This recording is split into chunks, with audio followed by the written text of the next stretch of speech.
Bienvenue chez Obscurlist pour des podcasts de jeux de rôle dans des univers sombres. Une fois que vous avez fait vos ablutions, vous vous rendez jusqu'à la salle de réunion comme chaque matin en fait. C'est devenu une habitude. Vous avez un petit déjeuner de roi, donc toujours avec ces victuailles qui sont venues d'ailleurs, mais les petits déjeuners un peu pantagruéliques, donc il y a à profusion sur la table, une débauche de couleurs, d'arômes, de saveurs. Il y a des goûts de poison qui se déplacent paresseusement dans les salles de service et qui agitent leur long nez au-dessus des tables. Et vous êtes sur vos sièges. Et Turo Imshel et Niran Rani arrivent et se lancent dans leur compte-rendu habituel. Ils ont pris le temps de passer au crible toutes les observations de ce qui s'est passé la veille. Ils ont un ton assez neutre. Ils vous expliquent que maintenant, vous allez pouvoir passer à une autre épreuve, en fait, un autre apprentissage, un autre entraînement. Niran est à table. Il grogne, il est déjà de mauvaise humeur. Trêve de frivolité. Le soleil s'est levé, nous avons déterminé les tâches à accomplir pour aujourd'hui. Un peu d'exercice en conditions réelles. Turo, un peu plus placide, reprend. Nous avons converti l'une de nos installations en terrain d'entraînement pour vous. Niran s'avance et active une bobine. Ça projette les plans d'un complexe sur la table. Aujourd'hui, votre mission consiste à vous infiltrer là-bas. C'est un complexe dans lequel il y a des données à récupérer. Des données vitales pour votre famille. Pour pas qu'on les utilise contre vous. Tu comprends? À ce moment-là, Inaïe, que c'est encore une simulation. Il vous regarde. Avec suffisamment de temps et de ressources, vous pourriez sans doute installer des caméras, des dispositifs d'enregistrement, peut-être même des traceurs dans toute la zone. Cela vous aurait permis de récolter plus d'informations sur l'agencement intérieur des bâtiments, les capacités, les effectifs présents. Mais dans ce scénario, vous n'avez pas de temps. Pas de marge de manœuvre, ou presque pas. Voilà tout ce que vous avez pu rassembler avant votre début de mission. Donc il vous désigne l'immeuble. La projection de l'immeuble qui est sur la carte. À ce stade, vous savez que la cible doit se trouver ici, il vous indique un point. Cependant, vous avez détecté plusieurs entrées à cet immeuble. Vous avez vu des patrouilles aussi, et des signes d'activité à des intervalles que vous n'arrivez pas à connaître pour le moment. Vous allez devoir choisir la porte à emprunter, pour y rentrer, y récupérer ce que vous devez, et ressortir. Vous êtes devant cette projection. Moi, je prends le temps de bien analyser la projection, puisque j'imagine on va pas nous la donner, en fait. Oui.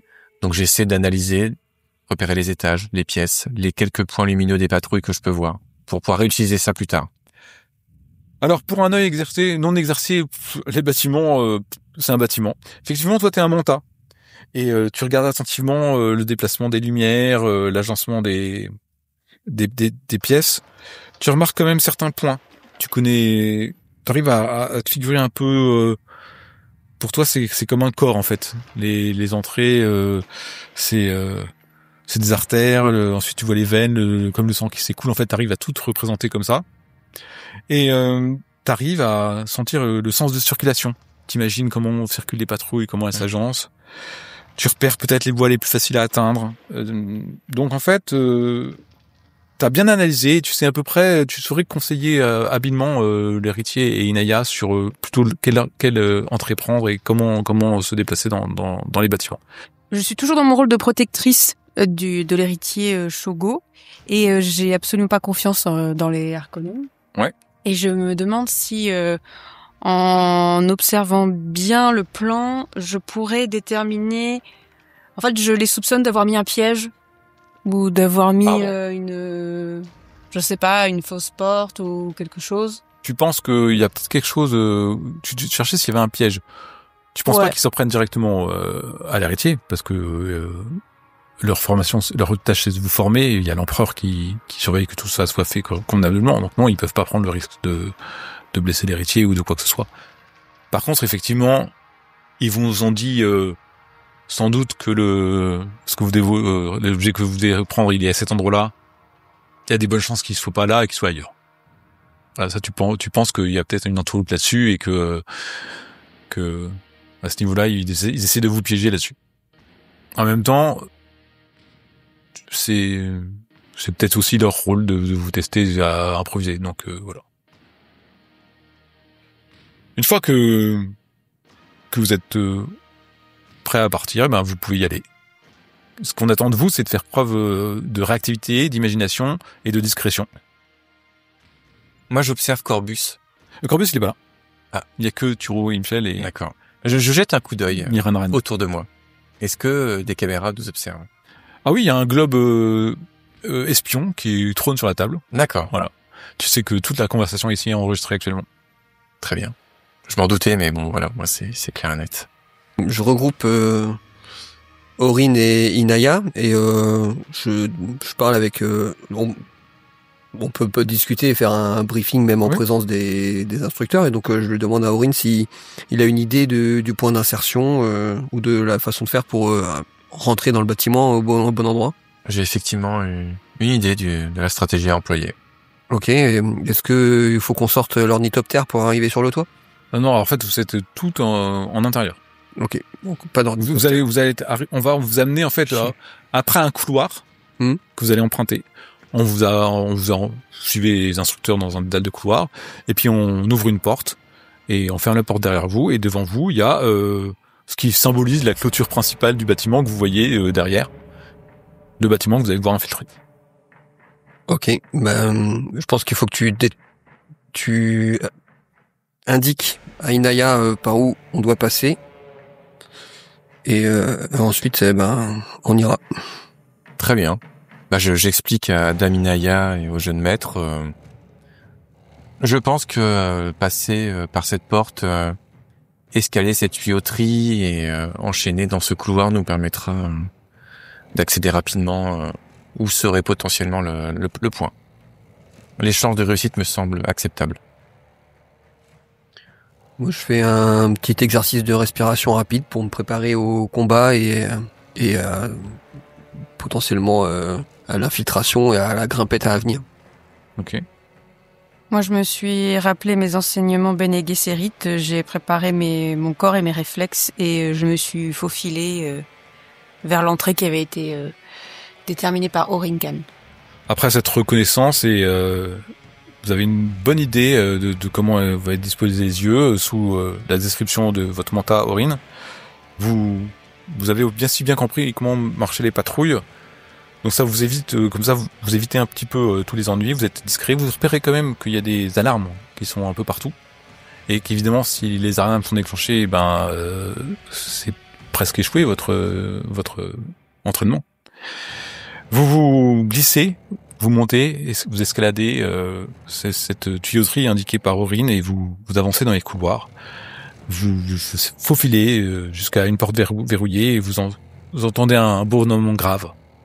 C'est l'endroit indiqué par les instructeurs concernant là où vous devez sans doute aller. Mais Inaya, votre Bene Gesserit, vous dit fais un petit geste peut-être. Vous demande de tendre l'oreille, et en écoutant plus attentivement, vous entendez des bruits en fait, comme si plein d'hommes discutaient à l'intérieur. Vous avez compris que grâce à sa vigilance, sans doute la cible n'était pas là, mais qu'elle était ailleurs. Et que c'était un piège qui vous était tendu, et vos instructeurs essayaient de vous coincer. Donc vous savez maintenant que vous allez devoir aller ailleurs.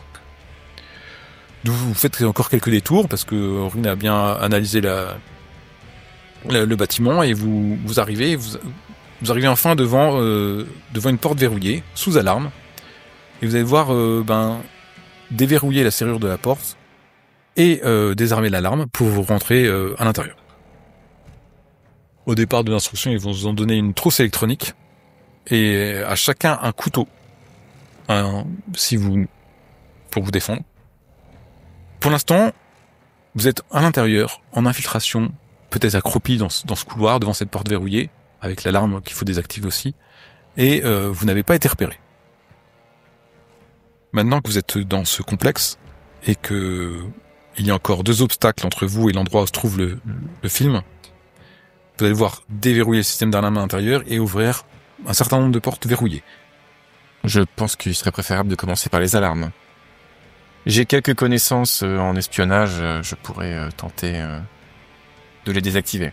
Je vois que ça prend un petit peu de temps, je comprends pas pourquoi, du coup je me rapproche et je lui mets la pression. Aurine, tu finis peut-être avec la pression de ton seigneur, ton jeune maître derrière toi. Tu veux essayer aussi un peu de l'impressionner, de lui montrer que tu es complètement compétent. Tu réussis à part débloquer les alarmes et tu vois que vous entendez un petit bruit, tout léger. C'est peut-être l'alarme qui est au-dessus de la porte, des choses comme ça. Vous avez conscience que quelque chose vient de se passer. Il va falloir maintenant ouvrir les portes. Tu réussis, Aurine, avec l'aide d'abord de Shogo puis maintenant d'Inaya à ouvrir la porte. Crocheter la porte. Elle s'ouvre avec un chuintement satisfaisant. Elle s'efface avec lenteur et toi et tes coéquipiers, vous pouvez vous glisser dans la pièce. Vous arrivez dans le centre de contrôle. Il va falloir maintenant déterminer où se trouve le film Minimic dans cette dernière pièce. Et peut-être qu'Inaya vous avait dit et avait senti quelque chose. Inaya, tu penses que le film, une fois que vous avez déterminé où il était, il y aurait un piège peut-être qu'il va falloir désactiver. Méfiez-vous, en plus de nous avoir indiqué potentiellement le mauvais endroit où se trouve l'objet que l'on doit récupérer, il est possible qu'il y ait une difficulté supplémentaire pour s'en saisir. Soyez vigilants. Et avec l'observation que vous avez fait auparavant, vous savez que les patrouilles de garde sont assez régulières mais rapides. Donc vous n'avez pas énormément de temps pour faire cette observation et désarmer le piège.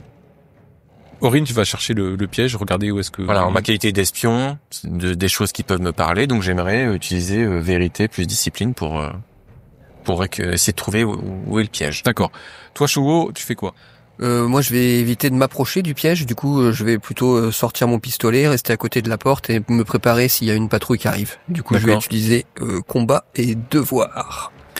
Alors comme je vois que le jeune maître se prépare pour un potentiel combat, je pense que je vais me préparer, pareil physiquement, je vais me mettre à côté du manta pour que dès qu'il réussit à déclencher le piège, si par exemple il reste que quelques secondes, c'est temporaire ou quoi que ce soit, pour me saisir, pour être la plus rapide possible pour récupérer l'objet. Donc je mets tous mes sens en éveil pour être rapide et efficace lorsque le moment sera venu pour récupérer l'objet. Vous avez fait appel à votre sang-froid. Vous avez réussi à désarmer les pièges, à s'en saisir rapidement. Vous avez été attentif aux éventuelles patrouilles qui auraient pu arriver. Et ça y est, vous avez récupéré le film. Comme un accord, vous avez compris, rien qu'en vous regardant, que maintenant c'était le moment de l'exfiltration. Et que vous alliez devoir sortir de ce bâtiment pour valider votre entraînement. En espérant peut-être rendre fiers vos instructeurs Harkonnen. À ce moment-là, vous partez dans les couloirs. Comme à l'aller, je pense que vous avez repéré les lieux, identifié un petit peu les passages, utilisé votre discrétion et vos compétences naturelles en fait pour partir. Vous arrivez, il y a quelques embranchements avant de rejoindre la pièce dans laquelle vous êtes arrivé pour après avoir escaladé les conduits. La gouttière. La gouttière. Quand vous arrivez, les lampes s'éteignent d'un seul coup. Vous sentez qu'il y a un traquenard. Vous entendez un sifflement étrange qui semble venu de nulle part. Aurine, tu trébuches soudain comme si tu avais buté sur un fil et tu tombes. Au moment où tu t'écroules, les lumières donc se rallument, elles sont un peu rougeoyantes et vous voyez, il y a une fléchette plantée dans le dos. À peine vous vous remettez de votre surprise qu'il y a une patrouille de garde qui arrive. La troupe commence à vous encercler au même moment où Aurine tombe dans vos bras. Il frissonne et s'exprime avec difficulté. Vous savez qu'il vient de se faire toucher par une flèche sans doute empoisonnée. Halte! Vos poils se hérissent. Vous reconnaissez la voix familière qui vient d'aboyer cet ordre. C'est Niran Rani. Les soldats obéissent, sans hésiter à leur officier. Ils lèvent les mains et reculent. Tous, sauf un, qui cherche à se jeter sur Shogo. Mais sans doute, Inaya, tu te mets devant, et à ce moment-là, tu t'aperçois qu'il a un pistolet à aiguille à son côté. Il insère une petite cartouche au moment où il s'avance vers vous, et avant que vous ayez pu esquisser le moindre geste de défense, vous entendez 3 autres sifflements.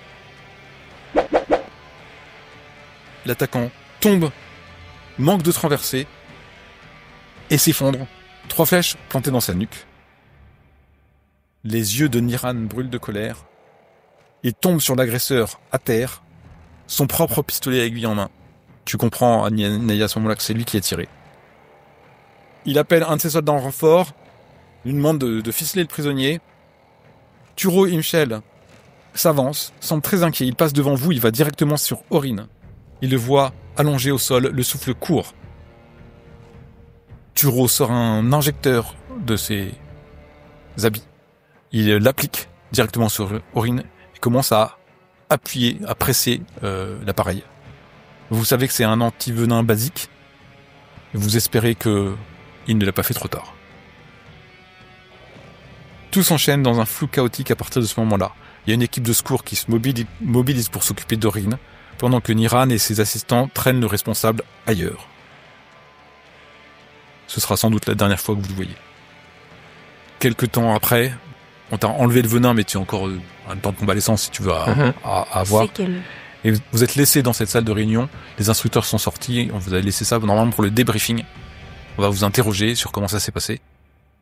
Mais vous avez compris tout de suite que quelque chose de pas normal vient de se passer. Qu'est-ce que vous faites dans cette salle? Il y a qui devant nous, tu nous as dit? Il y a que vous 3. Vous savez que vous avez débriefé et que sans doute ils sont affairés ailleurs. Alors que normalement ils devraient être là en train de vous débriefer. Déjà, on va communiquer en langage secret. Vous parlez en langage secret Nagara? Non. Il est pas bien. Il est encore sous le poison, lui. Il comprend pas. Je fais non s'il faut. Alors moi je mets en langage secret, je te dis pourquoi avec mes doigts là, comme ça. Je lève la tête, je fais pas le langage secret. Je lève la tête et je te montre les caméras qu'il peut y avoir. Ah, ils vont voir. Et donc soit ils nous voient, soit ils nous entendent, c'est ça? Bah mais ils vont devoir faire des gestes avec la main. Qu'est-ce que tu veux qu'ils apprennent de ça? Je dis en langage secret, je dis que c'est inadmissible ce qui vient de se passer, que la fléchette aurait pu très bien vous toucher, jeune maître, et mettre toute la maison Nagara en péril. Et je dis, je pense qu'il va falloir qu'on parte ou qu'on mette un terme à cette formation. Je mets des guillemets. Mais moi, pareil en langage secret, je parle avec Inaya. Je dis que c'était étrange cette intervention des hommes armés qui viennent interrompre un test et qui sont armés en présence de l'héritier d'une maison majeure autre que celle des Harkonnen. J'ai l'impression que c'est une sorte de coup monté ou de scène pour pouvoir faire intervenir justement cet espion. C'était bizarre et que moi non plus je me sens pas en sécurité. Alors peut-être que simplement un de leurs hommes a perdu son sang-froid, mais s'ils sont pas capables de garder maîtriser leurs hommes dans une simulation, qu'est-ce qui nous attend? Tu trouves qu'il avait perdu son sang-froid? Moi je le trouvais très calme et très déterminé plutôt. Peut-être que c'était trop tôt dans le plan. Il faut qu'ils nous rendent compte. Et si ça ne suffit pas, il faut en référer à la comtesse Nagara ou à l'empereur. On estime que on est en danger là où on est. En tout cas, je compte sur vous deux pour garder l'œil ouvert pour l'instant. Et donc, je me remets à parler puisque moi je suis imperturbable. Je fais comme si je ne comprenais pas et je n'entendais rien. Je m'adresse au Manta puisque j'ai bien vu qu'il veut pas utiliser le langage secret de la maison Nagara. Et je lui dis, Orin, que pensez-vous de la situation? Est-ce que vous l'analysez? Est-ce que vous pensez que c'est un homme qui de lui-même a perdu son sang-froid ou qu'un assassin infiltré. Les données me manquent pour en tirer quelconque conclusion. J'ai besoin d'interroger moi-même cette personne. Ah oui, ça pourrait être intéressant qu'il soit encore en vie, je l'espère. Tu sens à ce moment-là, Naya, tu sens que derrière les yeux d'Aurine, il y a une émotion qu'il essaie de bien cacher, en fait. Mais Ryuki, il s'est fait attaquer, mais quand il dit qu'il veut interroger la personne, t'as pas peur, mais tu te demandes ce que ça veut dire derrière, en fait. Tu sens qu'il y a quand même une tension, il y a une énergie que tu ne connaissais pas à Aurine. Oui. Tu le vois tellement froid, calme, serein tout le temps, un peu presque mécanique. Et là, tu sens quelque chose en lui, ça suffisamment étrange pour le remarquer. Bon, je tente quand même si je pense qu'il va pas forcément me répondre. Aurine, je perçois chez vous une émotion, une non-maîtrise de votre émotion. Cela m'étonne, ce n'est pas dans vos habitudes. Je le regarde en soulevant un sourcil. Est-ce que vous avez quelque chose à nous partager ? Je n'ai rien à partager. Je regarde l'héritier. Intérieurement, je suis légèrement énervé qu'on ose parler de mes faiblesses dans un lieu comme ça où tout est filmé, tout est enregistré. Alors nous, les Bene Gesserit, on est tellement sur la maîtrise de soi que c'est clairement pas habituel en fait que quelqu'un qui est censé se maîtriser se maîtrise pas. Donc en fait, je perçois pas que je l'ai j'avais pas vexé. Anticipé que j'avais vexé parce que voilà, bon, c'est une habitude comme respirer quoi. Donc voilà. OK. Moi, je fais très attention, voilà, je sais dans quel endroit on se trouve, je sais qu'on est observé, enregistré, et je veux laisser passer aucune trace, ni notre langage, rien du tout. Presque de la paranoïa, quoi, de savoir que tout pourrait être analysé plus tard. Enregistré, analysé. Ouais. Tu te prends même à te demander si, en analysant les images, peut-être qu'ils vont réussir à décoder certains mots du langage secret. Ah ouais, moi je suis horrifié là. Et en plus elle insiste, elle parle de mes faiblesses là, je le montre pas mais intérieurement je suis horrifié. Et il y a un docteur Suc qui va rentrer. C'est le docteur qui s'occupait de toi. Et il vient vous voir. Écoutez, nous avons réussi à... Je me lève, je coupe la parole. J'aimerais interroger la personne qui m'a tiré dessus. Écoutez, ce n'est pas de mon ressort. Je suis là juste pour... Allez le demander. Je suis là juste pour vous informer de quelle façon nous avons pu réussir à neutraliser à temps la toxine, car figurez-vous que le poison était composé de 2 éléments qui ont été chacun introduits d'une façon différente. Chacun a pu échapper au goût de poison. Il y a un premier réactif que vous avez dû ingérer ce matin et le deuxième qui... C'est inacceptable. Je veux voir tout de suite Toujours est-il que Iran ou Turo. Toujours est-il que le narcotique a réagi avec le poison. Est-ce qu'il vous a causé des spasmes musculaires? Je suis là pour vous informer que vos instructeurs vous attendent dans la pièce suivante pour parler justement de tout ce qui vient de se passer. Et il ouvre la porte et il se va dans la pièce juste attenante. Si Shogo il va pas, j'y vais pas, mais sinon je vais y aller, oui. Oui, bah, je lui fais signe qu'on y va, mais elle passe devant, évidemment. D'accord. Aurine, tu les suis? Bien sûr. Vous êtes dans une salle avec il y a des verres d'eau, des choses pour vous sustenter, et il y a des gouttes de poison supplémentaires près de chaque assiette de nourriture. Il y en a qui sont à portée de main des assiettes. En fait, il y a beaucoup de gouttes de poison partout. Vous voyez évidemment un globe espion placé de manière très ostentatoire en plein milieu de la pièce. Et il y a Turo et Michel qui est assis. Niran tient nos supérieurs informés et renforce les mesures de sécurité. Nous nous sommes concertés. Vous devenez mes élèves pour le reste de la journée. Nous, l'intégralité de la maison, en vérité, nous inquiétons des éléments qui viennent de se dérouler. Cependant, les dirigeants et les chefs ne devraient jamais se terrer chez eux et craindre pour leur vie. Ils doivent avancer sans peur, imperturbables et irrésistible. Il nous faut poursuivre et tenir compte de la meilleure façon de vous aider. Nous avons pu déterminer que votre agresseur opérait sous les ordres d'une autre maison, de la maison Vernus. Je souhaite l'interroger. Ce qui s'est passé est inacceptable. Où est Corbus? Lui-même aurait dû déceler cela.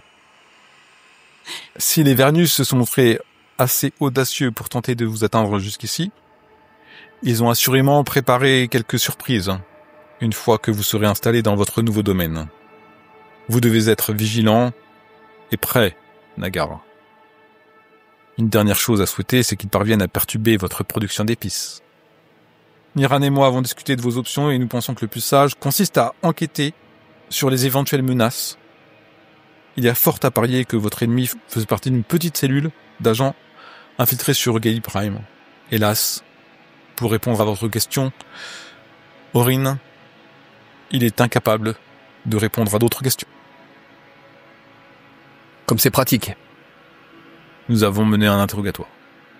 Vous avez mené un interrogatoire d'un homme infiltré, potentiellement d'une maison autre que la vôtre ou la mienne, qui visiblement a tenté de m'assassiner, avec la complicité d'une troupe entière de vos hommes. Il n'y avait aucune complicité, les hommes sont venus parce que l'alarme s'est déclenchée. Je trouve ça très pratique que cet assassin potentiellement de la maison, d'une maison autre, ne puisse plus nous parler. J'aurais préféré pouvoir l'interroger ou au moins avoir la preuve de ce que vous avancez. Tu sens qu'il a tilté quand t'as dit avoir la preuve de ce que vous avancez parce que il considère que tu peux pas remettre en cause sa parole. Effectivement, un homme a réussi à infiltrer le personnel pour l'exercice et la maison, A ajouté du poison dans la nourriture. La maison en a été très mécontente. Aussi, peut-être que notre interrogatoire était véhément. Il existe donc sûrement un microfilm de cet interrogatoire que vous pourrez nous donner. Pas du tout. Comme c'est regrettable. Bon, pourtant, nous pouvons peut-être avoir un moyen pour découvrir s'il y a d'autres agents Vernus infiltrés dans une petite cellule. Vous le sentez embêté. On serait à moins. Nous connaissons un individu qui pourrait peut-être vous aider. Vous voyez qu'il a craché cette information. Cet individu s'appelle Kushan. Il préfère opérer sur une des places les plus fréquentées du bas marché, où il est plus facile de se cacher. Il a bâti sa réputation sur le secret et l'efficacité. Si vous avez besoin d'une chose illégale, impardonnable ou répugnante, il apparaîtra en premier. Les gens du quartier pensent que les autorités locales ne parviendront jamais à le capturer. Bien entendu, tout cela n'est que mensonge. Nous avons conclu un accord avec Kushan. Il nous fournit des renseignements et des informations de valeur. Quand on le lui demande, il nous transmet des renseignements sur toutes transactions louches qui ont lieu sur Gali Prime. En retour, nous lui permettons d'opérer, semble-t-il, sous notre nez. C'est quelque chose que vous devrez sans doute apprendre à faire, Nagar. Si des espions de la maison Vernus se cachent quelque part sur la planète, il sera probablement au courant. Cela va requérir tact et une communication prudente. On ne peut pas apercevoir Kushan en train de livrer des informations à la maison Harkonnen. Cela constituerait une catastrophe pour toutes les parties impliquées. On le verrait comme un rat qu'il est en réalité. Et si les agents se trouvent toujours ici, ils voudront se faire encore plus discrets afin d'échapper à une capture. Je pense, mes amis, que le temps de l'entraînement est révolu. Je vais donc vous laisser vous préparer et ensuite je vous indiquerai comment atteindre le bas quartier pour y rencontrer cet homme afin, je vous le souhaite, d'obtenir les informations que vous souhaitez. Je vais juste mettre une chose au point avec vous, Harkonnen. Après une tentative d'assassinat, vous arrivez à découvrir que l'identité de l'assassin, c'est d'une autre maison que vous. Et le meilleur moyen que vous avez trouvé pour découvrir le reste de la cellule, c'est d'envoyer la personne qu'on vient juste de tenter d'assassiner à l'extérieur du palais pour aller interroger une personne que vous-même vous décrivez comme un criminel notable sous votre protection à vous. Vous trouvez que c'est la meilleure manière de faire. Ça, c'est votre logique. Je peux vous dire que sur Valley, il en serait arrivé tout autrement si un jour il nous arrive d'inviter un personnage de votre espèce. Sur ce, je vous laisse. Je vois bien que vous n'avez pas d'autres moyens à trouver. Donc, vous nous laissez et je vais en discuter avec ma suite.